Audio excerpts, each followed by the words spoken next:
Everyone, I'm Zoe with True Crime Stories. Real crime, real people, and real horror. Tonight we travel back to the dark, fog-filled streets of 19th century Scotland, to a time when death wasn't the end, because some people found a way to profit from it. This is the true story of Burke and Hare. Edinburgh, 1828. Medicine was advancing. Doctors needed cadavers for study, but only executed criminals could legally be dissected. There wasn't enough bodies. Demand created opportunity. Grave robbers, known as resurrectionists, began digging up fresh graves and selling bodies to medical schools. Into this desperate world stopped two men who would change history in the darkest way imaginable. William Burke. Charming, friendly, persuasive. William Hare. Loud, aggressive, always chasing money. They weren't killers at first, just poor and desperate. Their first step into horror began when a lodger in Hare's boarding house died naturally instead of reporting the death. They sold the body to famed anatomy, Professor Dr. Robert Knox. Knox paid generously, and with that a terrible idea was born. Burke and Hare quickly realized something. Corpse brought profit, but natural deaths didn't happen often enough, so they stopped waiting. They began killing, smothering victims to avoid marks, a method now known as burking. They targeted the defenseless, the poor, the homeless, drunks, people no one would notice missing. They delivered body after body to Dr. Knox, fresh, intact, highly vulnerable.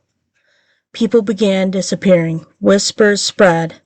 How did Knox always have fresh bodies, without graves ever being disturbed? Fear swept the city.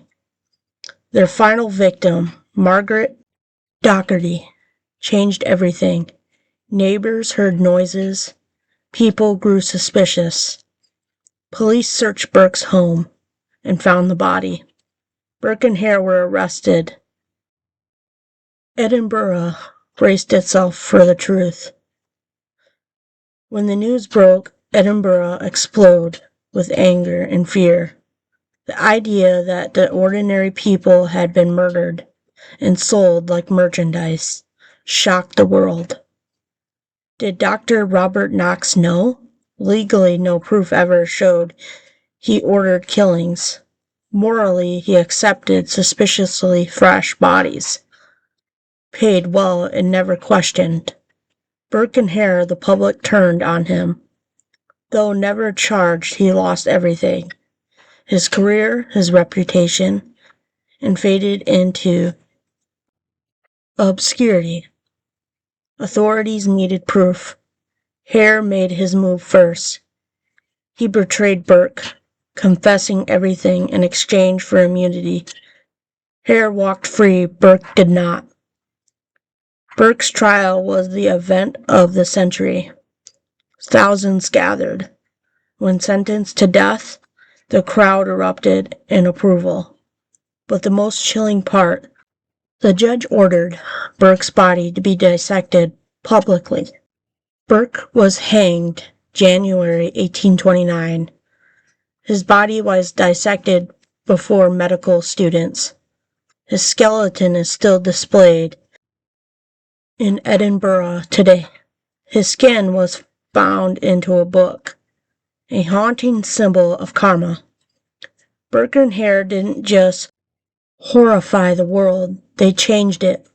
Their crimes led to the 1832 Anatomy Act, allowing unclaimed hospital bodies to be used legally for science. Grave robbing ended.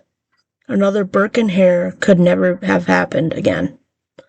Burke and Hare became legend, stories, songs, jokes, ghost tales, but behind their infamy were real victims, forgotten souls whose lives were taken because society considered them disposable. Burke and Hare were not masterminds.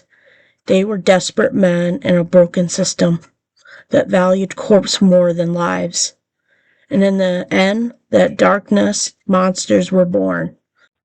Their story reminds us how dangerous greed becomes when morality disappears. The story of Burke and Hare shows us that evil doesn't always look like a monster.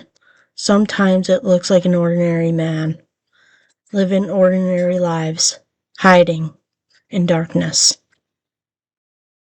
And that's where we'll leave the chilling story of Burke and Hare, a tale of greed, betrayal, and lives stolen in the shadows of history. If you found this case as haunting as I did, make sure to follow the podcast for more true stories, where truth is darker than fiction. I'll see you in the next case. Stay safe, stay curious, and never stop seeking the truth.